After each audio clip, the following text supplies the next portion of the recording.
আজি পবিত্ৰ বুদ্ধ পূৰ্ণিমা চাউলৰ খাৰ পাত্ৰত ৰাখি দিয়ক এই এটা বস্তু হ'ব ঘৰত শ্ৰীবৃদ্ধি। গতিকে বন্ধু বান্ধৱীসকল, প্ৰথমে মোৰ চেনেল টিপছ ABC 101লৈ আপোনালোকক স্বাগতম জনাইছোঁ। বন্ধু বান্ধৱীসকল, আপোনালোক কেনে আছে? আশা কৰোঁ ভালে আছে, সুস্থ আছে আৰু সদায় দৰে এই চেনেলৰ প্ৰতিটো ভিডিঅ' চাই গৈ আছে। বন্ধু বান্ধৱীসকল, আজিৰ ভিডিঅ'টি কিন্তু খুবেই গুৰুত্বপূৰ্ণ।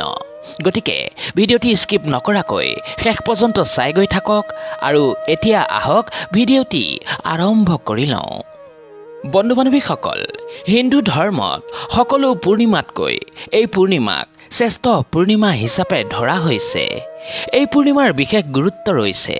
লগতে এই দিনটোত ভগৱান বিষ্ণুৰ নৱম অৱতাৰ গৌতম বুদ্ধদেৱৰো জন্ম হৈছিল আৰু এই বহাগ পূৰ্ণিমাৰ দিনটোতেই গৌতম বুদ্ধই জ্ঞান লাভ কৰিছিল।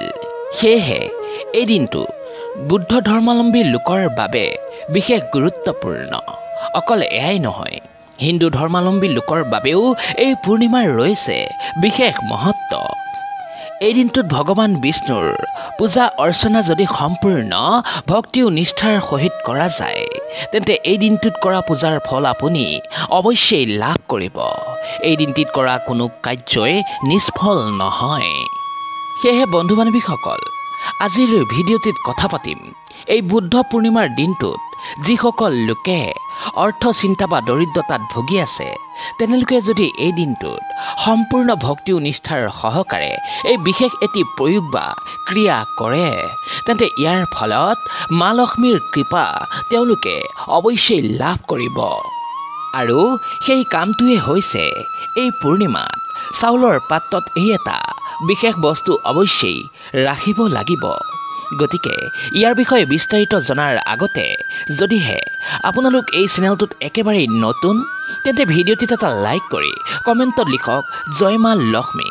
লগতে যদি সম্ভৱ হয় চেনেলটো ছাবস্ক্ৰাইব কৰি থৈ যাওক, যাতে ইয়াৰ দ্বাৰা এই চেনেলত আহিব লগা নতুন নতুন তথ্যৰ ভিডিঅ'বোৰ আপোনালোকে ন'টিফিকেশ্যনৰ দ্বাৰা পাই গৈ থাকে। এতিয়া আহক মূল পৰ্বলৈ। বন্ধুসকল, শাস্ত্ৰত এই বুদ্ধ পূৰ্ণিমাক বহুতো পবিত্ৰ মানা হৈছে।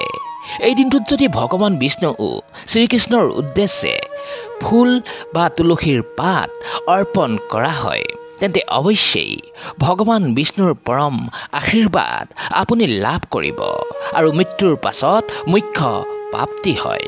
অকল এয়াই নহয়, প্ৰত্যেক দিনেই ভগৱান বিষ্ণুক ফুল আৰু তুলসী পাত অৱশ্যেই অৰ্পণ কৰিব লাগে। লগতে যিকোনো পূৰ্ণিমাতেই মা লক্ষ্মীক প্ৰসন্ন কৰিবলৈ বিভিন্ন উপায় ৰৈছে। গতিকে আজিৰ ভিডিঅ'টিত যিটো উপায়ৰ বিষয়ে আলোচনা কৰিম, এই উপায়টিৰ মাধ্যমত আপুনি মা লক্ষ্মীক সন্তুষ্ট কৰি লক্ষ্মী দেৱীক ঘৰত স্থায়ীভাৱে থাকিবলৈ আহ্বান জনাব পাৰিব। সেয়েহে জানো আহক আজিৰ মূল বিষয়টিৰ সম্পৰ্কে। এই বুদ্ধ পূৰ্ণিমাত চাউলৰ পাত্ৰত আপুনি কি বস্তু ৰাখিব, যাৰ ফলত ঘৰত শ্ৰীবৃদ্ধি হয়, অৰ্থ সম্বন্ধীয় চিন্তা দূৰ হয়। বন্ধু বান্ধৱীসকল, ইয়াৰ বাবে আপোনালোকে কি কৰিব? ইয়াৰ বাবে এমুঠি চাউল ল'ব আৰু সেই চাউলখিনি হালধি সানি আপুনি হালধীয়া কৰি ল'ব। ইয়াৰ পাছত তাক এটা পাত্ৰত ৰাখি ল'ব। তাত এটা কইন, এটা তামোল, এটা লক্ষ্মী কৰি বা এটা গুমটি চক্ৰও ৰাখি দিব আৰু ইয়াৰ পাছত আপুনি সেই পাত্ৰটি নি আপোনাৰ পূজাঘৰত সোমাই মা লক্ষ্মীৰ সন্মুখত ৰাখি মা লক্ষ্মীৰ পূজা কৰিব। বন্ধুসকল, যদি সম্ভৱ হয় সেই পাত্ৰটিত এটা পদ্মবীজ ৰাখিব। ইয়াৰ পাছত মা লক্ষ্মীৰ পূজা অৰ্চনা কৰিব আৰু এই মন্ত্ৰটি 108 বাৰ উচ্চাৰণ কৰিব। মন্ত্ৰটি হৈছে ওম লক্ষ্মী আই নমঃ। এই উপায়টি কৰাৰ পাছত আপুনি সেই পাত্ৰটি নি আপোনাৰ ঘৰৰ চাউলৰ খাৰ পাত্ৰত ৰাখি দিব।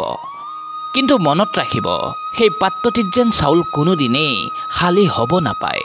শেষ নহওঁতেই আপুনি পুনৰ ভৰাবলৈ চেষ্টা কৰিব আৰু ৰান্ধিবলৈ সেই পাত্ৰটিৰ পৰাই চাউল আপুনি ব্যৱহাৰ কৰিব।